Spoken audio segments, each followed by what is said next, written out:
Pengandaian diciptakan 7 hari alam semesta ya, secara fisik nggak mungkin lah 7 hari misalnya gitu ya. Untuk mencapai kebenaran kita bisa pakai jalan revelation, wahyu, ya tadi, ya udah, toh imannya begini ya sudah. Tapi juga bisa dengan reason. Ini yang kemudian Albert Einstein di abad 20 ditanya sama orang, Profesor Einstein, you are very smart man. Relativity, percaya sama Tuhan nggak? Dia bilang, I do believe in God, kata Einstein. Orang kaget, dia bilang Spinoza's God.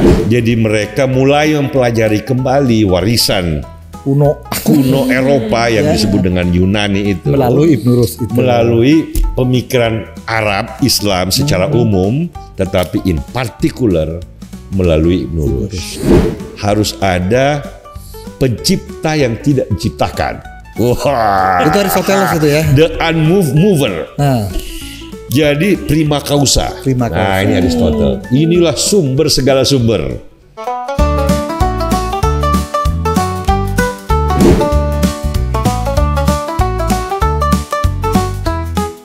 Hello everybody, jumpa lagi di Padepokan Gunung Salak Freedom Institute, tempat yang asik untuk obrolan penuh daging tanpa bikin pusing. Dan selamat Hari Raya Idul Fitri pada teman-teman Freedom yang merayakannya. Mohon maaf lahir dan batin. Pak Dayat udah pakai baju ini baju tamasya lebaran nih. Baju tamasya ini. Ini kan musim libur panjang. Musim libur panjang. Musim ketemu keluarga, ketemu sahabat, sekaligus libur panjang. Cocok sama topinya, tinggal kita tamasya intelektual ya. Kemana hari ini kita? Pantai intelektual. Pantai intelektual. Ini Mas, saya kepingin Mas Celi ngajak teman-teman viewers kita ini tamasya ke Eropa Mas, ke Tanjung Iberia. Mumpung suasana Lebaran nih, kayaknya di sana ada tilas-tilas. Semenanjung Iberia itu apa Pak Dayat? Itu tempat Kalau di negara mana sekarang apa namanya? ada Spanyol di sana, ada Portugal. Dua negara itu kan ada di sekitar situ. Nah, terakhir itu. PGS kan sempat kita. Ya. Betul. Nah, makanya Zoom dari Barcelona. Ada oleh-oleh nggak dari sana? Nah, jadi kan saya tahu nih Mas Celi beberapa kali dalam 3 tahun terakhir ini sering ke sana tuh. Dibagi buat teman-teman berbagi kenang-kenangan. Kita wisata ke sana tanpa harus beli tiket. Cukup dengerin dan subscribe. berbagi cerita. Nah, memang kalau beberapa kali ke Iberia, Spanyol dan Portugal kan kota terbesarnya kan Barcelona.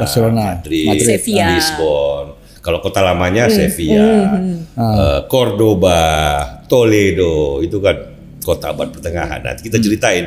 Tapi yang mengesankan dalam beberapa kali ke Iberia ya, kalau zaman Islam dulu kan namanya Andalus. Andalusia. Kan. Ini kan ditaklukkan Islam kan cukup panjang. Ini kan hampir 8 abad kan. Torik bin Ziyad tuh nggak salah. Itu jenderalnya ya. Itu kan pada saat yang pertama. Tapi beberapa waktu itu saya sempat ke 3 monumen yang menggambarkan dalam cara yang sangat sederhana puncak-puncak dalam sejarah Spanyol dan Portugal atau sejarah Iberia atau sejarah Andalusia. Pertama saya ke Cordoba, ini kota pertengahan, ini sebelum Paris, sebelum London. Ini kan sudah kota terkenal dunia Eropa, saat itu. Yang paling bagus, dan di situ ada patung Ibn Rushd, puncak pemikiran Andalusia lah ya, Islam Andalusia itu Ibn Rushd. Nanti kita ceritakan. Foto kedua itu saya ke Lisbon, Lisbon ya, saat yang berbeda ya. Monument of Discovery, monumen para pelaut, para penjelajah. Kalau nama Portugisnya itu Padros dos Descobrimentos. Susah banget. Descobrimentos. Jadi mereka memperingati kebesaran para pelaut-pelaut Portugal yang menemukan dunia baru, mau Amerika Latin, Amerika, mau Asia, mau segala macam. Berarti termasuk yang sampai ke Indonesia ya? Termasuk yang sampai ke Indonesia. Ini yang pertama kali ke Ternate kan, tahun 1522. Orang dari sana juga. Ya. Sisa-sisa pelaut-pelautnya Magellan yang pertama kali mengelilingi bumi. Yang ketiga monumen penulis favorit saya, sastrawan, novel modern pertama dibilang. Don Quixote. Oh, Don Quixote. Don Quixote. Cervantes, Don Quixote. Itu ada monumennya juga di Ada Lisabon itu. monumennya di Madrid. Oh, di Madrid. Oh, ini di Madrid. Yang nyerang kincir angin itu kan? Yang nyerang kincir angin. Oh, iya, itu iya. merindukan kembali kejayaan yang sudah lewat. Ini kan abad Andalusia ada kejayaan di situ. Kemudian abad 13, 14 ya. eksplorasi abad 15, 16 ada kejayaan di situ. Nah, Cervantes ini kan abad 17 awal. Lewatnya kejayaan, ada nostalgia, ada chivalry yang dia pengen kembali lagi, semangat kebangsawanan yang berani. Itu gitu Don loh. Quixote. Don Quixote, Don Quixote gitu, melawan kincir angin. Nah, ini monumen-monumen ini ya ini kan namanya melawat. Oke. Ya kan, bertamasya secara intelektual, tapi melihat monumen-monumen itu kan penting untuk kita mumpung bisa lagi libur lebaran. betul, untuk kita bisa imajinasi kan dalam sejarah kan kita mau mengerti. Ini kan kita bicara 1000 tahun, 1500 tahun Pak Dayat. Itu kalau tidak dibantu dengan imajinasi kan susah mengertinya. Jadi bagi saya lawatan ke Iberia itu penting sekaligus mengingatkan sejarah ini memang sudah berputar. Ada penanda-penandanya. Kan kita bisa bicarakan nanti. Tetapi kan kemarin terakhir saya ke Barcelona sempat ke pinggir kota. Itu melihat sisa-sisa jembatan aqueduct. Jadi jembatan air zaman Romawi abad pertama. Kalau Ibn Rus kan abad ke-13. Abad ke-13 ya kan, jadi 1300 tahun sebelum itu Roman Empire sudah bikin itu kan garis batas terjauh kan di Inggris. Kan pusatnya di Rome, Italia kan. Namanya Roman Empire. Itu di dekat Barcelona kan ada sisa-sisa jembatan air yang dahsyat. Untuk konteksnya saya sempat berfoto untuk mengingatkan kembali bahwa sebelum ada Islam, sebelum ada Katolisisme, Isabella, Ferdinand, Columbus, itu orang-orang Romawi sudah bikin jembatan air yang buat zamannya dahsyat Pak Dayat. Itu kan kita bicara di sini sejarah 2000 tahun yang lalu gitu. 300 tahun sebelum Masehi atau udah 2000? Kalau Romawi kan tahun 1 abad pertama Masehi. Kalau kita mau lebih jauh lagi kan kita kebayang kan ini kan Romawi warisan Yunani. Warisan Yunani yang kemudian dikembangkan nanti oleh Ibn Rus kan, artinya disintesiskan oleh Ibn Rus. Itu Yunani pemikir-pemikirnya ya Plato, Aristoteles, 3 abad sebelum Masehi, 4 abad sebelum Masehi Pak Dayat. Kalau tadi jembatan ini yang saya anggap sudah itu tua 300 dan dahsyat, tahun setelah Masehi. Sebelum Masehi. Enggak, yang jembatan Plato, tadi. Abad pertama. Abad pertama. Jadi ya pas abad peralihan. Ya, pas lagi dihitung. Dari pra Masehi menjadi Masehi. Gitu kan. Nah, artinya kita ini kan bicara soal span waktu yang ribuan tahun. Tapi kan bagaimana dia bisa sejarah ini menjadi kearifan untuk kita memandang dunia sekarang. Kan itu yang paling penting Pak Dayat. Ini kan lagi liburan, habis lebaran. Kan kita punya ide tentang langit, astronomi, mobil listrik, digital revolution. Ini kan semuanya ada asal usulnya dari segi pemikiran, filsafat, matematikanya. Ini kan dengan datang ke Iberia, kita lihat, manusia ini pernah mencapai tingkat-tingkat dan puncak-puncak seperti ini pada zaman masing-masing. Andalusia begini, zaman eksplorasi seperti ini. Gak sabar nih pengen cepet-cepet. Gitu Pak Dayat, ya kan? Enggak, sebelum masuk ke yang cepat yang detail-detail, mungkin Mas Eli bisa gambarkan tadi soal eksplorasi. Yunani itu ada eksplorasi ide, gagasan, pemikiran. Kemudian Islam juga tadi ada yang ditinggalkan di Andalusia, eksplorasi apa. Kemudian setelah itu ada eksplorasi apa lagi. Gambaran besarnya dulu Mas, sebelum detail-detail masing-masing. Bukan, kalau kita anggaplah gampangnya orang manusia mulai berpikir tentang semesta, tentang dirinya dan alam yang luas. Itu kan itu sebelum Yunani pun panjang ceritanya. Ada di Mesir 3000 tahun sebelum Masehi. Ada di mana, di Irak, Mesopotamia, itu 5000 tahun sebelum Masehi. Ini kan, tetapi kan terbatas. Nah, pertama kali Yunani ini para pemikirnya dilalah kok bisa di Yunani ya, baik dalam matematika, baik dalam astronomi, baik dalam filsafat, mereka lengkap. Ya, mau mengukur bumi, ya kan? Eratosthenes. Kemudian mau mengukur bejana berat jenis air. Itu sebelum Nabi Isa semua itu ya, sebelum Yesus. Kan sebelum Masehi.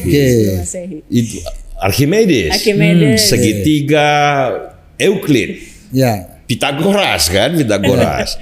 Nah, puncak dari pemikir Yunani itu dalam kelengkapannya, baik filsafatnya, pemikiran tentang biologinya, itu ya Plato dan Aristoteles.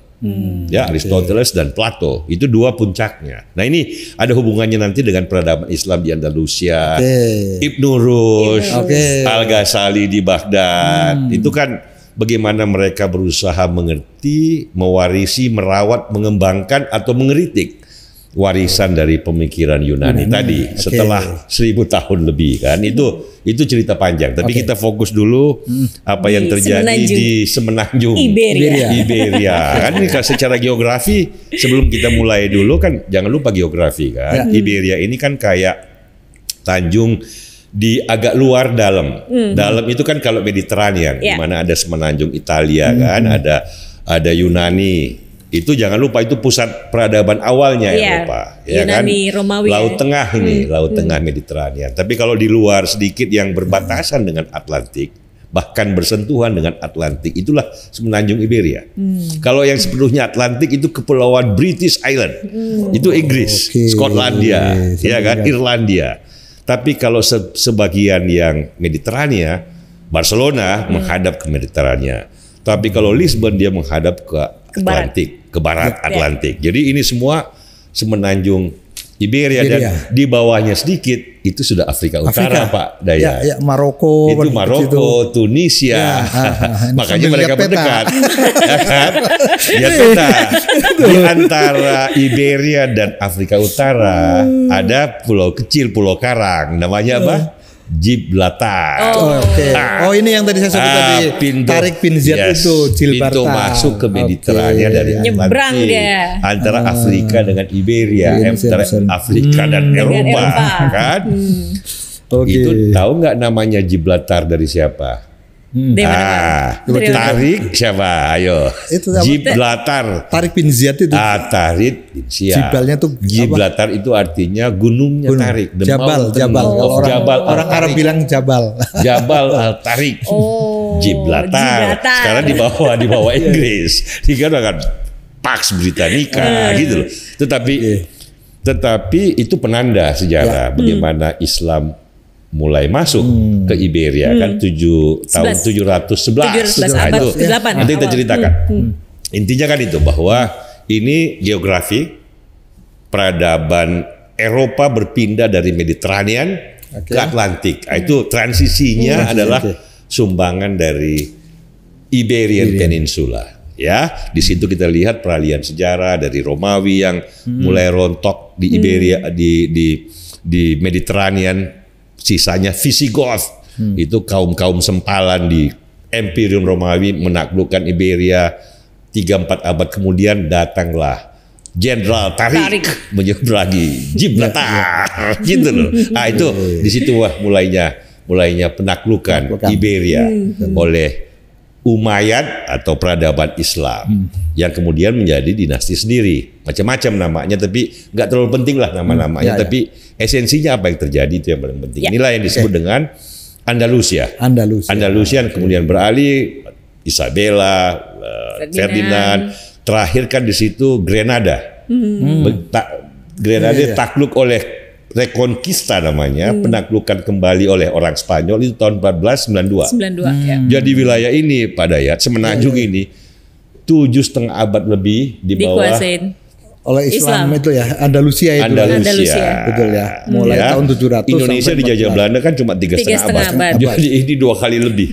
Spend waktunya. Banyak benar dia. Abad-abad. Ya kan, yang panjang itu. Tapi itu kan sejarah. Kita nggak bisa menyesali atau apa, kan kita bisa lihat apa yang terjadi. Apa sih kontribusi paling? Itu yang penting. Paling penting.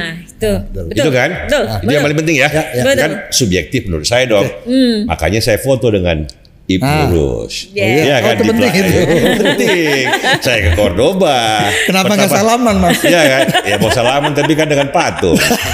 Tetapi kan sekedar berimajinasi mengingatkan saya, oke, saya lihat Cordoba, saya lihat patung Ibnu Rushd, kemudian berimajinasi dan berpikir, oh iya, begitu toh zaman dulu itu. Apa kontribusi the great thinker of Andalusia ini gitu. Pak Shelly, ini kita mulai aja tamas intelektual kita nih sekarang. Aku pengen lebih kita detail. masuk ke Andalusia dulu. Nah, Andalusia aku lihat di YouTube Cordoba. Wah, itu cantik. Ya, banyak hal yang cantik kan dari segi kota dan pemandangannya. Tetapi kan di sini kan tipikal kota abad pertengahan. Ya, yang sempit-sempit jalannya ya batu Roman Road lah ya, yang disusun-susun rapi itu. Dan pada zamannya Cordoba, Toledo, Sevilla, ya sebelum Paris, sebelum London, dia menjadi kota terbaik zaman itu, zaman abad pertengahan. Dan kota kan selalu berhubungan dengan pemikiran. Baghdad jadi kota terbaik saat itu kan muncul Baitul Hikmah. Itu masih abad House 8, of Wisdom. abad 7 itu. Ya kan, abad 8, abad 7 kan kalau kita bicara Cordoba kan kita bukan abad 8 karena Jenderal Tarik itu kan baru nyebrang abad ke-8 awal. 7-11 kan. Butuh waktu 1-2 abad sebelum dia menjadi Andalusia yang dikenal, yang megah dan pemikirannya lebih lambat lagi kan. Durus kan abad ke-12 ya. Itu kan berarti 400 tahun setelah Tarik masuk Andalusia dikembangkan ya oleh peradaban Islam ceritanya. Jadi kota-kotanya waktu itu memang kalau orang mau tamasya ya nyarinya ya kalau kota Rome kan yang megah kan sudah ratusan tahun sebelumnya kan, bahkan bisa 1000 tahun kalau kita pakai ukuran Romawi kuno gitu loh. Iya kan, yang saya perlihat kuno. Iya kan, kalau ini kan puncak abad pertengahan kira-kira kayak gitu. Nah, kalau dari segi kota memang kita lihat sisa-sisa kejayaan masa lalunya. Tetapi dari segi pemikirannya, dia sampai sekarang pun Ibnu Rushd kan masih dibahas kalau kita membahas teologi, ilmu pengetahuan, kebenaran manusia. Nah, yang mengagumkan adalah bahwa tokoh seperti Ibnu Rushd, kenapa saya mencari objek itu untuk saya mengenang sejarah pemikiran, karena dia distintif, dia jembatan dari mulainya ya di Eropa setelah Ibnu Rushd itu, mulainya apa yang kita sebut sebagai abad modern yang diawali oleh Renaissance. Ini puncak nih abad pertengahan. Ini mulai agak serius dikit, Mel. Kita ikutin lah. Ini kan peradaban. Ini tamasyanya lebih tamasya. Seru. Tamasya intelektual beneran. Tamasya intelektual beneran kan, masa modern. Puncak kalau di Eropa peradaban Kristen itu Thomas Aquinas. Setelah Aquinas kan Descartes sama Spinoza. Descartes dan Spinoza itu adalah langkah awal lahirnya orang sebut sebagai filsafat modern. Tapi nanti ini jangan kesana dulu. Nah, yang namanya Thomas Aquinas, yang namanya Descartes, terutama Spinoza yang dibaca adalah kalau dia membaca Renaissance kan lahirnya kembali. Lahir kembali apa? Dari abad pertengahan lahir mempelajari warisan Yunani, Plato, Aristotle, Euclid, Archimedes. Nah, mereka mengerti tulisan dari Aristotle, dari Plato, terutama Aristotle kalau kita bicara soal Ibnu Rushd adalah dari sang komentator. Kalau kata Aquinas sama Spinoza, sang komentator. Siapa sang komentator itu? Komentator terhadap pemikiran Aristotle dan pemikiran Yunani. Ibnu Rushd, Mel. Ya, jadi mereka mulai mempelajari kembali warisan kuno Eropa yang disebut dengan Yunani itu melalui Ibnu Rushd itu. Melalui pemikiran Arab Islam secara umum, tetapi in particular melalui Ibnu Rushd. Dilema kebenaran, ketuhanan, iman, ilmu. Nah, itu Ibnu Rushd. Nah, kalau kita mengerti Ibnu Rushd, Pak Dayat, kita harus mengerti dia sebagai satu kesatuan dinamika pemikiran Islam. Ini kan sayap Islam Andalusia kita bicara. Tapi kan ada pusatnya sayap Islam pemikiran. Di mana Pak Dayat? Ya, di Baghdad di dulu ini. Baghdad itu dulu. ada rumahnya, ada Freedom Institute-nya. Nah, itu Baitul Hikmah. Baitul Hikmah, House of Wisdom. Freedom Institute-nya zaman dulu. House of Wisdom.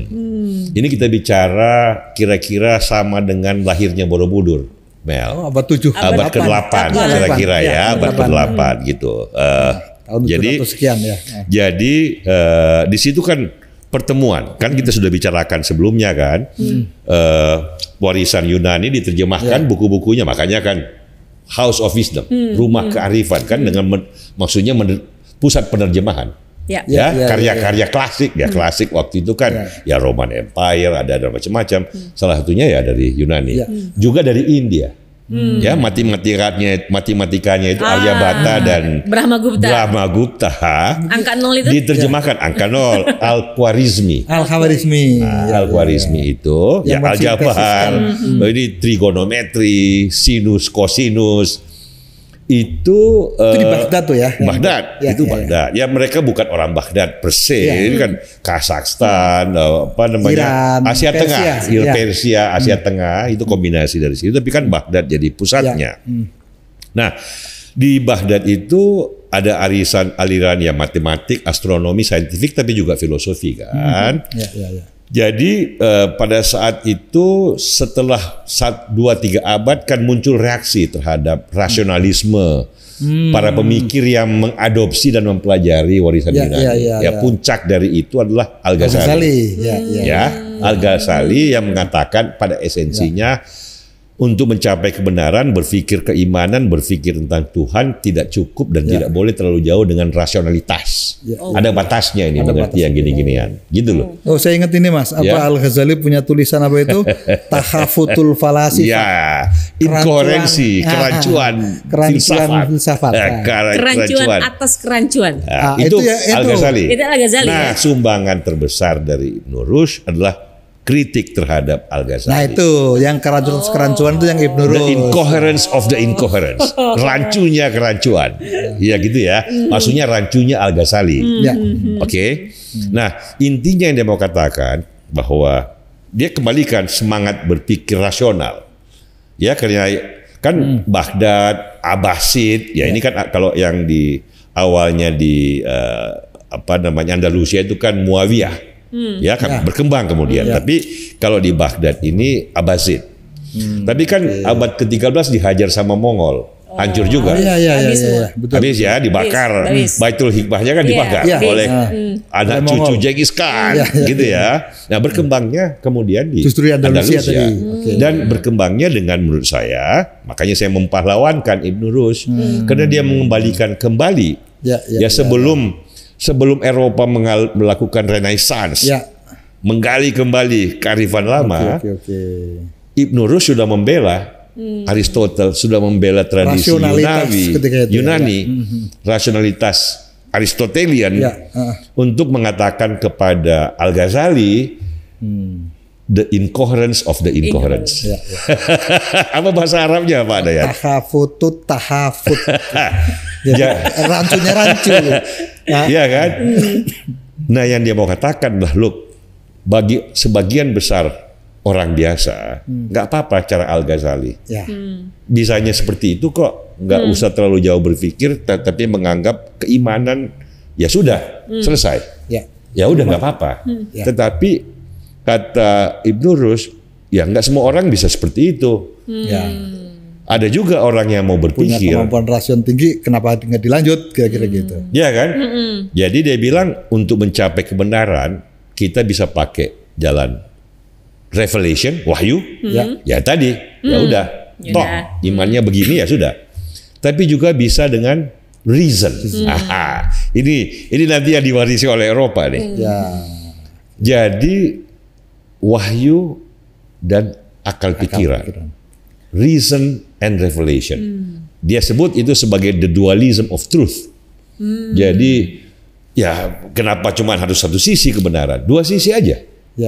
Oke, dan kemudian dia berkata bahwa banyak dalam kitab berbagai agama, ya, yang tadi keimanan itu, kita hanya bisa mengerti apa yang diperintahkan oleh yang ilahi, ya, tidak hanya bisa secara letterleh, tidak hanya cuma baca kalimat kemudian arti harafiahnya. Tetapi ini kan pengandaian, alegori, tafsir, alegori, pengandaian. Diciptakan 7 hari alam semesta, ya secara fisik nggak mungkin lah 7 hari, misalnya gitu ya. Tapi apa makna di balik itu, gitu loh kira-kira, ya kan? Kita harus begini, harus begitu. Emang Tuhan urusan soal begini dan begitu, tapi kan apa maknanya? Kenapa kita berpuasa misalnya? Apa di balik perintah untuk puasa? Ini kan rasional dong untuk berpikir ya. Biologi modern berkata mungkin mengurangi berat badan atau menyehatkan badan, itu kan manifestasi berpikirnya. Tetapi jangan lupa berpikir, itu kata Ibn Rushd. Nah itu dia bilang menarik sekali. Buat orang-orang seperti kita kan nggak bisa hanya sekedar terima jadi, jangan berpikir lagi, baca aja. Tetapi you think. Ini kan kalau Descartes bilang I think therefore I am. Nah, ini hubungannya tuh. Ya, jadi karena saya berpikir maka saya ada, cogito ergo sum. Ini kan ini agak sedikit berat, tetapi intinya pada saat cara berpikir Ibn Rushd, kemudian Eropa kan masih terbelakang waktu itu. Baru mau maju ceritanya, mempelajari warisan Yunani, masuk ke ternyata para pemikir Arab seperti Ibn Rushd sudah membicarakan dan mendiskusikannya.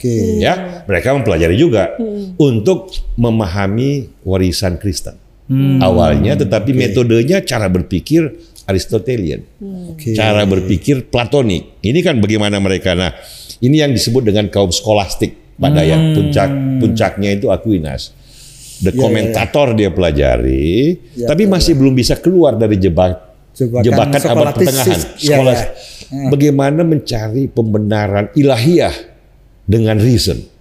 Reason belum berdiri sendiri. Nah, itu intinya tuh. Immanuel Kant apa itu masih di situ semua. Masih jauh, masih 2-3 abad. Kita bicara Descartes sama Spinoza. Oke, Descartes bilang tinggalkan warisan abad pertengahan, tinggalkan Aquinas, kita balik ke reason. Pertama-tama sebelum kita percaya Tuhan, sebelum kita percaya segala macam, apa bukti bahwa kita ada? Itu Descartes.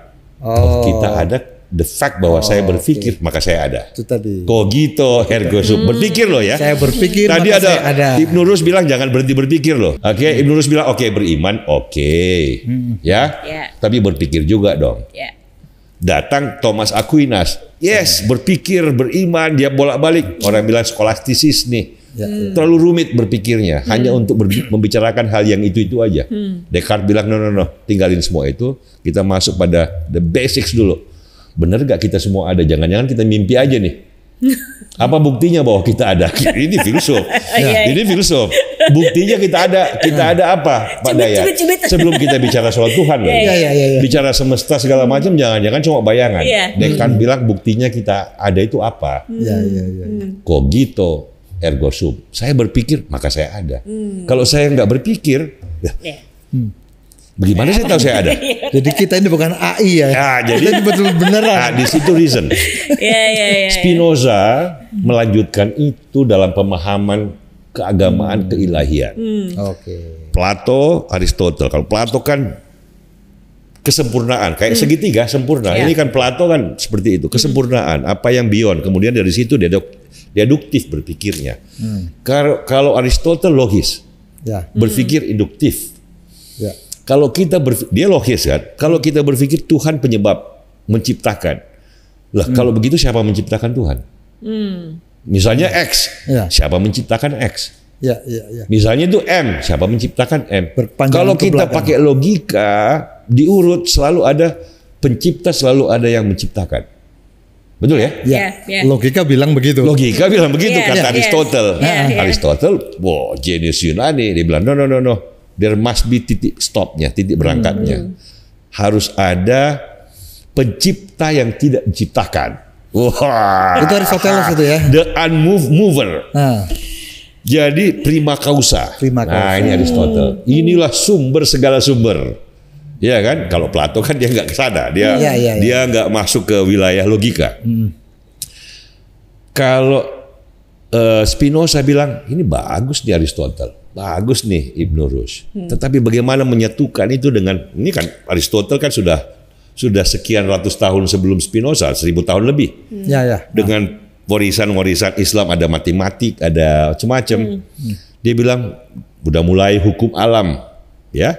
Dia bilang ini semua apa yang di alam ini kan mengikuti hukum-hukum yang fisik. Ya, ada kita bernafas, ada tekanan udara di paru-paru, kita jalan ada ditahan oleh bumi. Mereka belum menemukan konsep gravitasi waktu itu. Tapi astronomi kan sudah berkembang, matematik sudah berkembang, ilmu kesehatan dasar sudah berkembang. Karena itu orang seperti Spinoza berkata bahwa look, semua di semesta ini adalah manifestasi keilahian. Ini yang kalau ini disebut pantheism. Artinya segala hal, angin semilir bergerak, kita bernafas, lautan bergelombang, itu manifestasi keilahian. Ini semesta adalah Tuhan. Pantheism. Ini yang kemudian Albert Einstein di abad 20 ditanya sama orang, Profesor Einstein, you are very smart man, relativity, percaya sama Tuhan nggak? Dia bilang, I do believe in God, kata Einstein. Orang kaget. Dia bilang Spinoza's God. Tuhannya Spinoza. Maksudnya dia kan belajar tentang hukum-hukum fisika, hukum-hukum alam, matematik sebagai bahasa dalam hukum-hukum alam itu. Ya kalau kita pakai pengandaian modern, Mel, kamu naik mobilmu masih mobil bensin, kamu pakai hukum-hukum termodinamika. Kalau mobil listrik, kamu pakai hukum-hukum elektromagnetisme. Kamu bernafas pakai tekanan udara, kamu nggak kemana-mana karena ada gravitasi. Kalau nggak ada gravitasi, kamu kayak astronot di International Space Station itu loh. Semuanya gravitasi, Mas. Ya. Jadi intinya kata Einstein, ya ini dia nggak bilang sama saya begitu, tapi saya tebak. Iya benar juga sih Spinoza yang mempelajari Ibn Rushd gitu loh. Boleh nggak saya simpulkan gini Mas? Jadi Spinoza itu bilang semua hukum-hukum alam yang bisa kita observasi itulah manifestasi Tuhan. Kira-kira gitu. Yes, itu bahasa Pak Dayat yang sebenar-benarnya benar. Itu kata Spinoza, gitu loh. Karena itu apa yang kita sebut akal, apa yang kita sebut segala perilaku kita itu bagian dari kesemestaan ilahiyah. Dengan begitu dia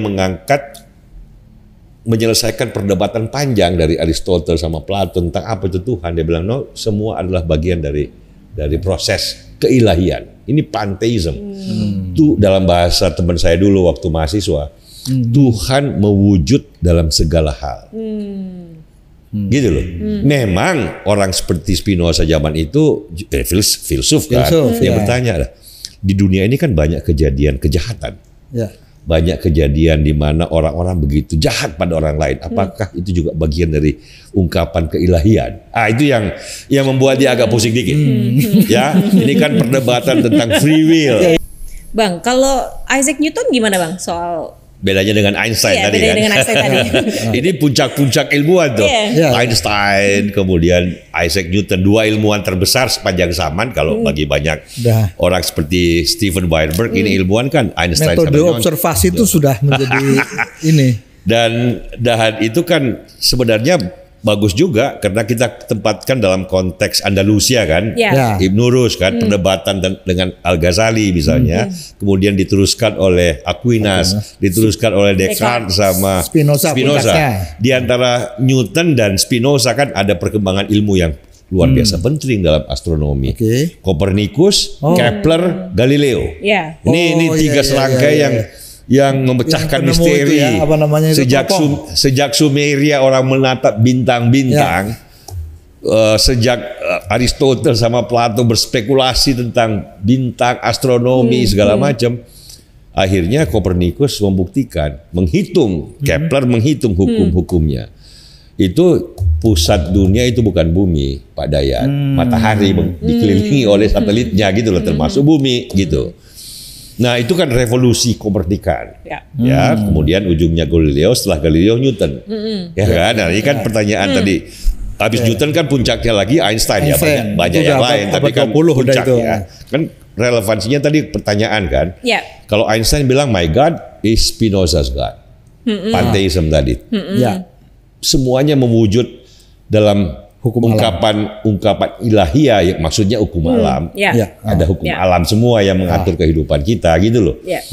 Kalau Newton tidak ke sana, dia memang menemukan gravitasi. Ya kan? Kenapa bumi berputar mengelilingi matahari ya? Karena dipegang oleh gravitasi, maka bumi nggak mencelat gitu loh. Muternya di arah yang sama gitu loh, dengan orbitnya. Planet yang lain juga begitu. Keluar jalur. Karena ada massa yang tertarik gitu loh. Nah, pertanyaannya kalau ditanya lagi, loh, gravitasi dari mana Pak Newton? Siapa yang menciptakan gravitasi? Newton bilang jangan tanya saya dong. Tugas saya kan cuma mengukur gravitasi, dampak gravitasi pada peredaran satelit. Kalau Aristotle bilang ya tadi kan setiap penyebab ada yang sebabkan. Nggak ada habisnya kan. Newton ini sudah pewaris dari zaman pemikir empirisisme di Inggris kan, Francis Bacon, Novum Organum, ilmu baru. Udah deh, nggak usah berfilsafat dalam pengertian Thomas Aquinas, nggak usah juga lah Descartes segala macam. Amatin aja empirisisme. Hitung aja gravitasi itu kenapa terjadi, hitungan dengan matematika, dengan kalkulus. Sudah ada matematik. Newton bilang, I have no proposition, I have no hypothesis about kenapa gravitasi ada. Saya bisa menghitung gravitasi, saya nggak tahu kenapa dia ada. Oke? Maksudnya, lu jangan tanya soal Tuhan sama gua. Gitu loh. Malah dalam hidupnya dia mengukur soal optik, dia mengukur bagaimana mengubah logam biasa menjadi emas. Ya. Dia cari di kitab-kitab suci ini kata Tuhan apa sih soal emas dan logam gitu loh. Siapa tahu saya bisa menukarnya. Loyang jadi emas. Itu Newton. Kalau Einstein kan ya sepinter Newton. Ya sumbangannya juga sama dengan Newton dari segi fisika gitu. Tetapi cara berpikirnya semua ini ada hukum-hukumnya. Diekspresikan dalam bahasa matematik. EMC kuadrat. Energi sama dengan massa kali kecepatan cahaya pangkat 2. Spinoza benar kata Einstein. His God is my God. Kalau kata Pak Dayat Ibnu Rusdi. Kalau ya kan saya nggak ngerti yang benarnya yang mana, Ibnu Rushd kalau saya. Kalau orang Eropa Averroes. Ya. Makanya Ibnu Sina kan Avicenna. Ya jadi ya udahlah. Ya, nggak apa-apa lah. Yang penting maksudnya sama. Sama kemarin nih, Wen Feng, Wen Feng. Lian Wen Feng atau Lian Wen Feng. Deng Xiaoping atau Deng Xiaoping. Nah ini. Tetapi kan maksud kita itu bahwa dalam sejarah pemikiran ada pergolakan-pergolakan yang kelihatannya sepele tapi dampaknya besar sekali Pak Dayat. Itu kan kita sebagai manusia kalau sadar dan mengerti hal itu kan rahmat tersendiri. Tetapi sejauh kita berbicara soal sumbangan peradaban Islam, terutama dalam sosok seperti Ibnu Rushd, saya terkagum-kagum, Pak Dayat. Karena kalau kita belajar filsafat dan sejarah, yang namanya Eropa lahir dengan Renaissance, Enlightenment, tadi kan rasionalitas, cogito ergo sum, itu nggak bisa tidak kita harus kembali melihat bagaimana para pemikir Arab dan Islam, ya Persia termasuk, Asia Tengah termasuk, Andalusia termasuk, itu berdialog dengan warisan Yunani, warisan India kalau matematik dan astronominya juga. Tetapi tokohnya yang terbesar menurut saya adalah Ibnu Rusdi tadi. Tokoh yang dijadikan monumen di Cordoba. Makanya kita jauh-jauh cari monumennya Pak Dayat, ya kan? Karena dia bridge antara Yunani, modernitas Eropa itu di situ ada peradaban Islam yang menjadi, kalau kita lihat bukunya Bertrand Russell. Nah, ini kita mulai kasih referensi dulu karena kan betul. penonton kita kan banyak pengen tahu Pak Rizal ini, Pak Celi ini jangan ngomong sembarangan. Ngomongnya dari mana? Nah, mungkin pengantar untuk itu adalah dari Bertrand Russell, History of Western Philosophy. Di sini dia membahas satu chapter yang bagus tentang kontribusi pemikiran Islam. Itu walaupun dia bilang bahwa Islam itu pemikirnya bukan kreatif dalam pengertian menghasilkan sesuatu yang baru, tetapi sintesis dengan baik. Sintesis itu dari Bertrand Russell. Kalau ini menjelaskan dengan baik Spinoza. Oh, the story of philosophy. Ya, cara kita lah, cara ringan tetapi mendalam. Nah, yang satu Pak Dayat, yang juga pahlawan saya, Steven Weinberg, ini fisikawan Amerika. Orang Texas, Mel. Di Texas dia. Tapi kan dia pemenang Nobel Fisika. Jadi dia ngerti kalau dia menjelaskan fisika, ilmu, sains itu kan ngerti. Nah, salah satu chapter yang bagus tentang sumbangan para ilmuwan Islam Arab. Termasuk Andalusia dalam transisi berkembang dari Romawi Yunani pemikirannya ke Eropa yang modern. Di situ ada dunia Islam, dunia Arab, dunia Andalusia. Jadi kira-kira jasa terbesar Ibnu Rushdi itu adalah membuka jembatan mengakhiri Eropa kegelapan menuju Eropa Renaissance tadi. Dan di sini Steven Weinberg kritik Al-Ghazali juga, sama dengan kritik Ibnu Rushd. Bahkan Steven Weinberg dan kawan-kawannya sealiran berkata bahwa Al-Ghazali kan setelah Islam jaya, Golden Age of Islam kan Barat nih, Islamnya turun, Ottoman Empire kan 500 tahun setelah Baghdad, tapi tidak ada ilmuannya kan, tidak ada pemikirannya. Yang ada terakhir kan Andalusia, Ibnu Rushd. Kalau di Afrika Utara terakhir Ibnu Khaldun. Abad ke-15, 14-15, Ibnu Khaldun, sosiolog dan historian. Di Turki Ottoman 500 tahun sampai era modern kata mereka, nggak ada sumbangan. Dan Ibnu Khaldun ini juga kelanjutan dari Andalusia aja kan, dari segi pemikiran. Kelanjutan Andalusia, keluarga besar Andalusia dan Iberia. Tinggal nyebrang. Maroko ya, antara Spanyol Maroko itu lompat itu. Jadi buku ini dengan baik menggambarkan itu, bagaimana sumbangan dan juga problematik di ujungnya. Dengan tokoh seperti Al-Ghazali. Nah, karena itu bagi saya, kita ini paling bagus mempelajari, menokohkan Ibnu Rushd. Ini selain Al-Khwarizmi selain Ibnu Sina, Al-Kindi, ini kan itu nama-nama besar. Itu nama-nama besar yang mengagumkan. Mungkin ini Mas, kalau saya tanyakan kayak tadi sebut Ibnu Sina, Al-Kindi itu kan Baghdad semua. Dan di situ kelihatannya sains lebih menonjol, lebih berkembang, kedokteran apa semua. Tapi kenapa di Andalusia kok justru filsafatnya yang lebih berkembang? Nanti saya tanya ke Ibnu Rushd-nya kalau jawabannya. Tetapi ya itu sejarah kan. Bagaimana muncul. Mungkin karena kedekatan dengan India ya, kalau Baghdad karena kan warisan yang astronomi dan matematiknya kan dari situ.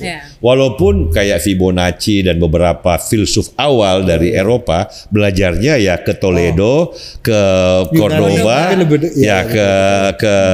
ke Iberia. Ya memang ada pintu masuk lagi yang lain, yaitu di Konstantinopel. Itu kan Eropa Timur, tapi itu cerita tersendiri. Ini kan kita cerita Iberia dulu. Ini kan dua sayap masuk pemikiran Islam, atau kembalinya pemikiran Yunani ke Eropa lagi, Renaissance itu kan sayap Iberia, tadi Ibnu Rushd, dan juga ada sayap Eropa Romawi Timur, yaitu sayap Konstantinopel, Istanbul itu loh.